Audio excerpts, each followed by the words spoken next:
Usually you would sneak on me, but I don't know if we want to actually arrange something like that or what. Oh, you mean like I'm already recording? God damn it, did you just do the thing? You! We're doing a very important meeting again. All right. Well played. A very important meeting. I guess we knew that we needed Sorry, to... hold on. What? Mulch's life. That's all I have to say. Welcome to a very important meeting. Hi. Brandt, what should we begin with first? Is there one question that we're seeing a lot? Nope. The end. We keep seeing, where's Jason? Jason didn't die. He's making independent projects. He's being a proper rogue. We made an announcement about his channel, The Strangerous. Please go do us a favor. Go subscribe right now to The Strangerous.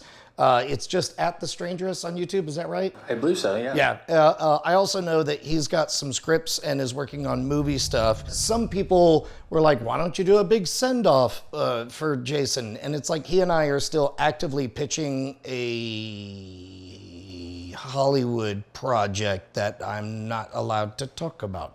I think I already have said too much. Just all of a sudden, my head explodes from a sniper. So look.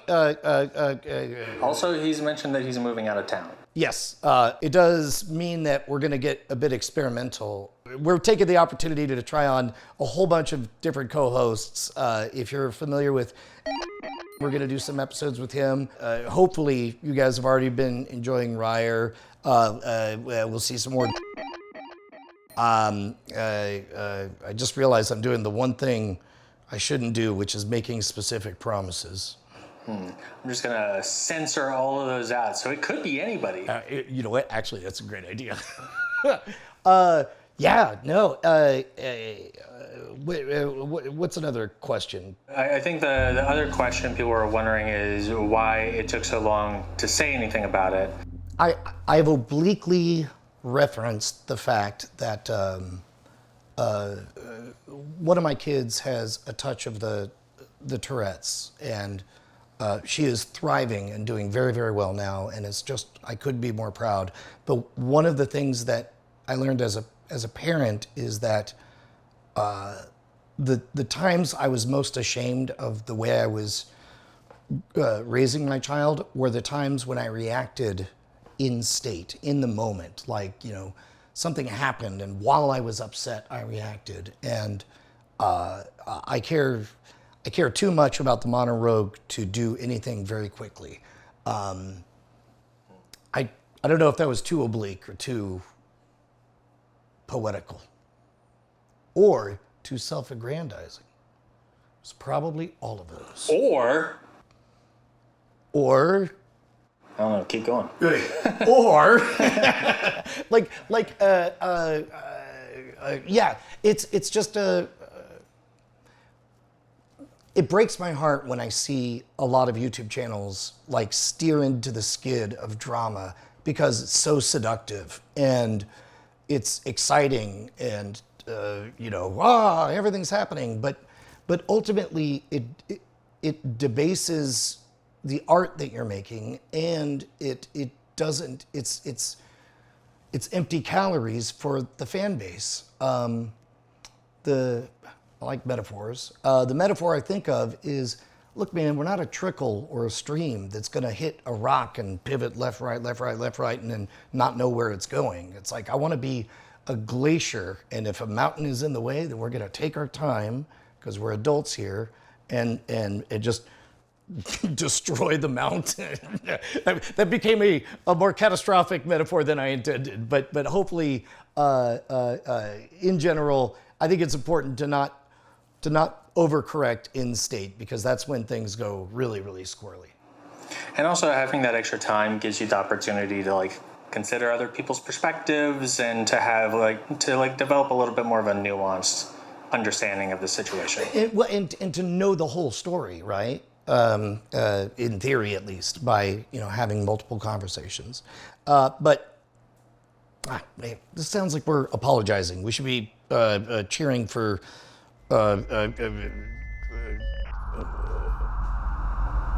His name was Jason.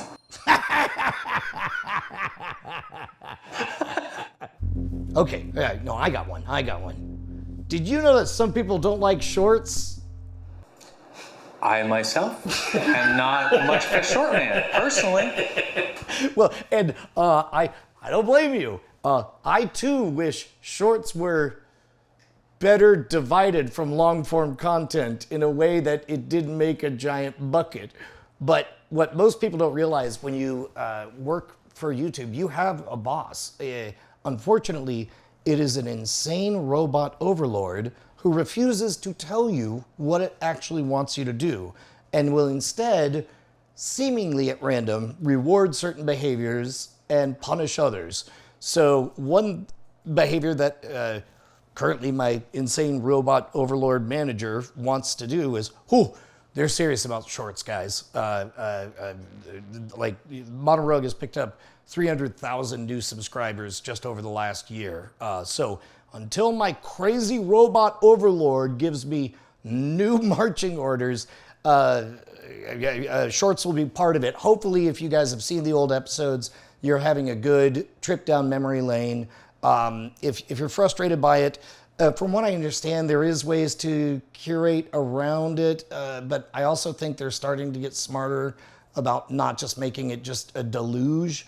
But meanwhile, the way I think of it is most people who love The Office or Seinfeld or Friends or Cheers or MASH or whatever, the vast majority of them did not watch them in prime time on NBC or whatever channel. They saw them at 3:30 in the afternoon when they stopped showing cartoons and syndicated stuff came on. And meanwhile, man, oh man, we have a big back catalog of incredible adventures, hundreds and hundreds and hundreds of them. And like in the case of the Scam School channel, they were literal newborn babies when we were making them, and now they're discovering them now. So I think of shorts as being just syndication. Long forms. Right now we're doing 2 to 3 per month. Yes, of course, we want to get back to every day if we can, but if you don't pay attention to YouTube land, like there truly was, like during the pandemic, it was crazy. It just rained ad dollars and we could not make episodes fast enough. And then just one day a switch got flipped. That's what happens when you work for a crazy robot overlord. But we're ramping up as fast as we can on that. While also trying to be sustainable in doing so. And provide high quality. Because that's the other thing is, I don't know if anybody knows this, part of the reason that we bothered to do 3 camera shoots with good microphones and rich sets is because we wanted to pitch it as a standard television show.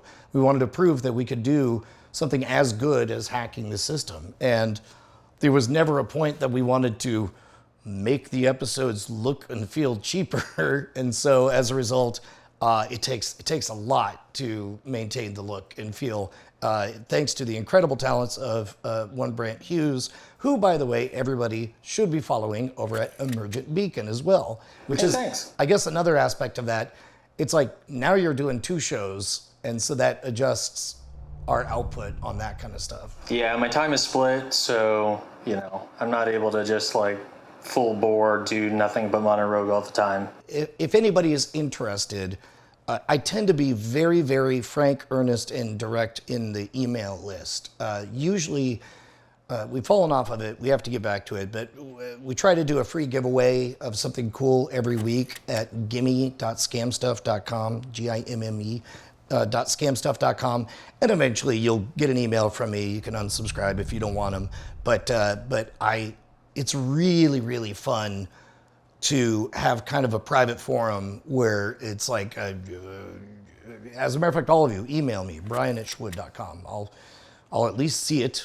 I'll very much intend to respond, but as my friend Justin put it, Brian Brushwood, email responses come in 2 flavors, immediately and 6 months from now. So if you don't get the one, feel free to bump it and hit me again. Another comment I keep seeing is people say, oh, I wish they went back to the tiny warehouse where they were just beginning. To which I agree. I would love to be 7 years younger again. I would love to be just starting again. I would love it if a global pandemic didn't happen right at the time I made the biggest commitment of my entire life. But I don't know. I'm proud of everything that we have been able to do so far, and I'm proud to be expanding. Speaking of which, I really like the gentleman vibes that I get from the Atlanta Falcons and Ryer Appledorn. I'm really looking forward to doing more gentlemanly stuff. Like, most of the gentleman stuff has been kind of lip service to being a gentleman. They've been mostly booze or vices or whatever. But it's like, I would like to know how to dress myself and buy a suit. I think a lot of people think of the Modern Rogue as, you know, the chemistry between you and Jason. And so without that, what do you feel like is the heart of the show moving forward? I don't know what to say about that. I feel like the trap is you want me to say, I'm the heart. No, so, you know, even though it was originally pitched as like being a 80s badass, being like an action star, like I've never really felt like that was actually honestly, authentically what the show is. Instead, no.